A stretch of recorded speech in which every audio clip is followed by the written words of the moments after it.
Selanjutnya, kita akan membahas mengenai kekontinuan pada interval.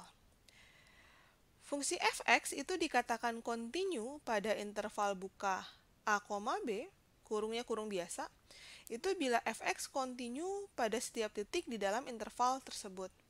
Jadi, ketika kita memiliki selang a sampai b, maka ketika semua titik pada selang AB tersebut kontinu pada setiap titiknya gitu, maka kita bisa katakan bahwa f(x) itu kontinu pada interval buka a, b, kurungnya kurung biasa.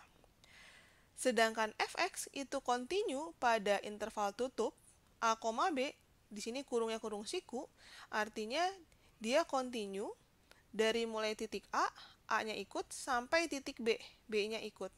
Nah, syaratnya adalah yang pertama, f(x) itu harus kontinu dulu pada interval buka A, B. Artinya seperti ini, jika misalkan ini adalah selang A sampai B, maka f(x) itu harus kontinu di antara selang AB ini ya. Jadi kurungnya kurung biasa. Nah, syarat yang kedua, dia interval tutup, yaitu f(x) itu harus kontinu kanan di x sama dengan A. Jadi ketika x-nya sama dengan A, dia harus kontinu kanan. Artinya didekatkan dari arah kanan, dari nilai yang lebih besar dari A. Kontinu kanan itu artinya limit kanan sama dengan FA, sama dengan nilai fungsi di titik x sama dengan A. Maka ketika f(x) kontinu kanan di x sama dengan A, maka titik A sudah termasuk titik yang kontinu. Dan syarat yang ketiga, f(x) itu harus kontinu kiri di x sama dengan b. Jadi sekarang di sini kita lihat dari nilai x yang kurang dari b. Kontinu kiri di x sama dengan b itu artinya limit kiri ketika x-nya menuju b dari kiri itu sama dengan nilai fungsi di titik x sama dengan b atau fb gitu ya. Maka ketika f(x) kontinu kiri di x sama dengan b, maka pada titik b dia termasuk titik yang kontinu.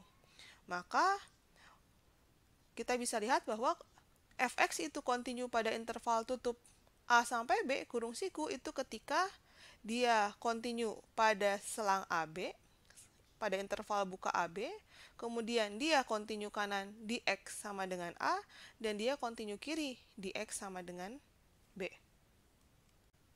Nah, selanjutnya, bila f(x) itu kontinu untuk setiap nilai x elemen real, maka dapat kita katakan bahwa f(x) itu kontinu di mana-mana. Jadi, ketika untuk setiap nilai x elemen real, f(x) itu kontinu, maka bisa kita katakan bahwa ya f(x) itu kontinu di mana-mana. Artinya, pada f(x) itu pada setiap x elemen real, dia daerahnya terdefinisi, lalu limit kiri dan limit kanannya pun ada, dan sama gitu ya dengan nilai fungsinya. Artinya grafiknya pun dia mulus pada x elemen real, dari minus tahingga sampai tahingga.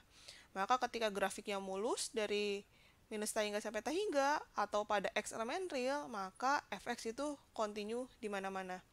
Contoh fungsi yang kontinu di mana-mana itu adalah fungsi polinom.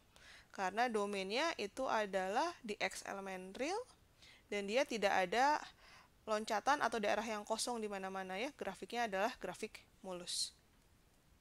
Selanjutnya ada teorema.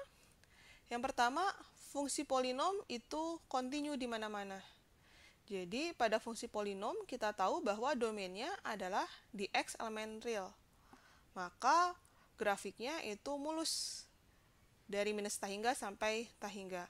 Jadi kita bisa sebutkan bahwa fungsi polinom itu kontinu di mana-mana. Kemudian yang kedua, fungsi rasional, misalkan f(x) per gx, dia itu kontinu pada domainnya. Nah, domain pada fungsi rasional itu adalah di x elemen real, kecuali pada titik yang membuat penyebut atau fungsi gx itu sama dengan 0. Nah, misalkan kita memiliki f(x) sama dengan akar pangkat n untuk x gitu ya. Maka f(x) itu kontinu di setiap titik di x elemen real jika n-nya itu ganjil. Sedangkan f(x) itu kontinu di setiap x elemen real positif jika n-nya genap. Kita bisa lihat di sini, jika akar pangkatnya adalah genap, maka x-nya itu harus non-negatif ya. Jadi di sini r-nya positif, lebih besar sama dengan 0. Sedangkan ketika n-nya ganjil, maka x-nya ini boleh positif, boleh negatif. Artinya dia kontinu di x elemen real. Selanjutnya, sebuah contoh soal. Tentukan selang kekontinuan untuk fungsi f(x) sama dengan akar x minus 4. Nah, kita jawab.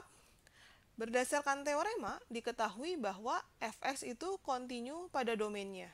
Nah, kita lihat pada fungsi f(x) ini, domainnya itu adalah ketika x minus 4, ini yang di bawah akar, itu harus non-negatif. Artinya, x minus 4-nya harus lebih besar sama dengan 0. Nah, atau x-nya lebih besar sama dengan 4.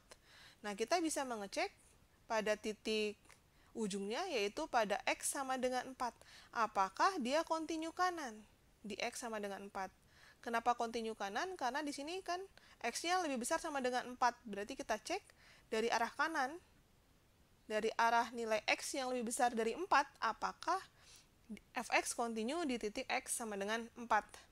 Nah, untuk mengecek kontinu kanan, maka kita cek limit kanan dan nilai fungsinya, apakah sama. Nah, sekarang kita lihat limit f(x) ketika x menuju 4 dari kanan. Maka nilai limitnya itu sama dengan 0. Kita tinggal masukkannya f(x)-nya adalah akar x minus 4. Sedangkan nilai fungsinya itu f4 itu sama dengan 0. Kita tinggal substitusikan. X-nya sama dengan 4 ya, sama dengan 0. Artinya, kita bisa simpulkan bahwa f(x) itu kontinu kanan di x sama dengan 4.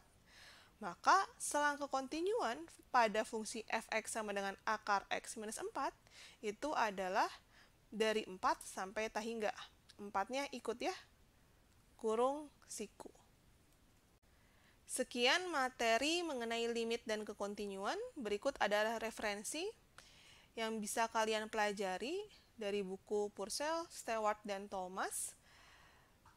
Terima kasih atas perhatiannya, semoga kalian paham dan bermanfaat. Wassalamualaikum warahmatullahi wabarakatuh.